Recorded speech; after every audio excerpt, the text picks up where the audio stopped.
Have you ever felt like your brain has way too many tabs open at the same time?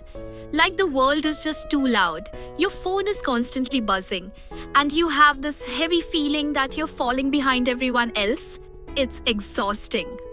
Most of us spend our days trying to please people who don't even care about us, while our own dreams sit on the shelf gathering dust. If you've ever felt like the weight of what everyone expects from you is starting to crush you, then you need to hear this. I'm going to share a story with you today that changed the way I look at my life, and I think it's going to do the same for you. It's all about how to find your focus when everything around you is falling apart. Let's go to a small, quiet town in the middle of Nebraska. It's the kind of place where everyone knows your name, what you had for breakfast, and what your mistakes are. In this town, there was a young man named Ethan. Now, Ethan wasn't lazy. In fact, he was the hardest worker anyone knew. He spent his summers out in the cornfields, working until his shirt was soaked with sweat and his hands were covered in blisters. He did it all to take care of his mom.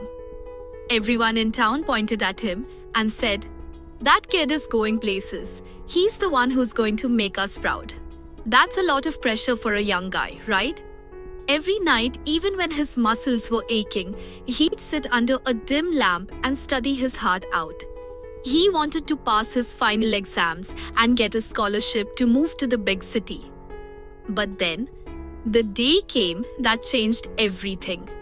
The exam results were posted. Ethan walked up to the board, his heart hammering against his ribs, and his eyes searched for his name. He found it, but the number next to it wasn't what he expected. He failed, just by a few points and just in one subject. But to Ethan, it felt like the sky had fallen on his head. Suddenly, the town that used to cheer for him turned cold. As he walked down the street, he could feel the eyes on his back. When he went into the local diner to grab a coffee, the talking would stop and the whispering would start. He'd hear things like, "I guess he wasn't as smart as we thought," or "all that work for nothing." It was like a slow-acting poison. He started to believe them. He started to think that maybe he just wasn't good enough. He was totally distracted by the noise and the judgment. One afternoon, feeling like he couldn't take it anymore, Ethan went to see an old teacher named Mr. Miller. Mr. Miller was a wise man who lived in a small house on the edge of the fields. Ethan sat down and spilled his heart out. He told him how he couldn't focus anymore because all he could hear were the whispers of the neighbors. Mr. Miller didn't give him a long speech or tell him to just cheer up. Instead, he went into the kitchen and came out with a heavy ceramic pot. He filled it with milk all the way to the very top, so full that even a tiny breeze would make it spill.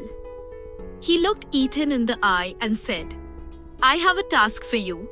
Tomorrow morning, I want you to take this pot and walk from the town square all the way to the north fields. That's a long walk, Ethan, but there's one rule. Not a single drop of milk can fall. If you spill even one drop, the lesson is over." Ethan thought the old man had finally lost his mind, but he agreed. The next morning at 8 a.m., the sun was already getting hot. Ethan stood in the middle of the town square, holding that heavy pot with both hands. His knuckles were white because he was gripping it so hard. As he started walking down Main Street, he saw them. The neighbors were standing on their porches. The guys at the gas station were leaning against the trucks, ready to laugh. He knew they were waiting for him to fail again.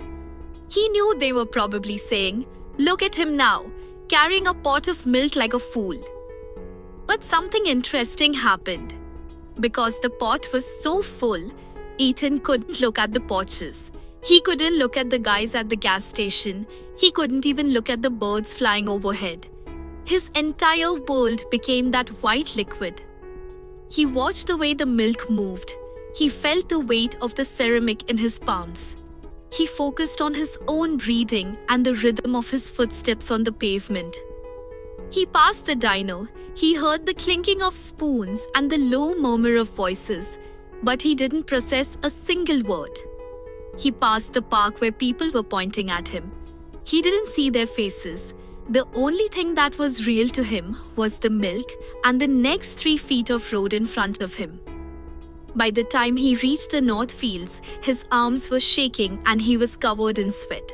He looked down at the pot. It was still perfectly full.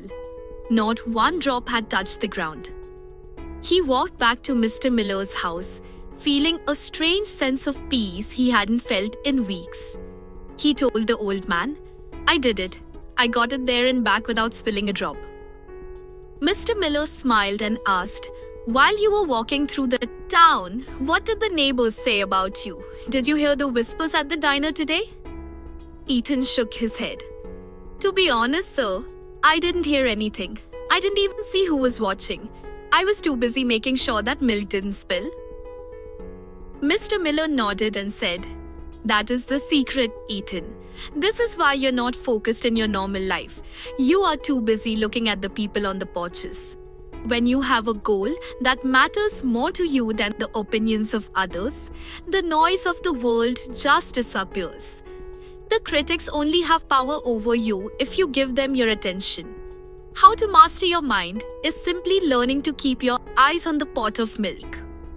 That moment was like a light bulb going off for Ethan. He realized that he had failed his exam because he was more worried about what the town would think than he was about the study material itself.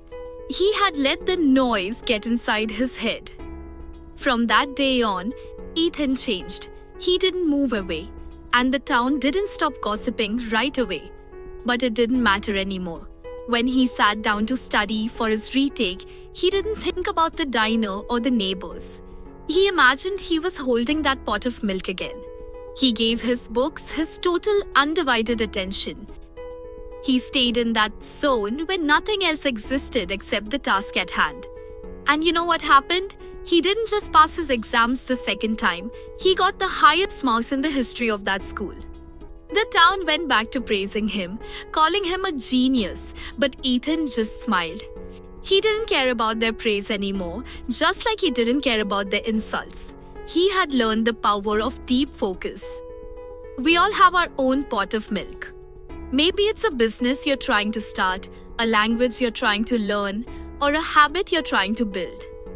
And just like Ethan, we all have neighbors on the porch, people telling us we can't do it, or the voice in our own head telling us we're failing.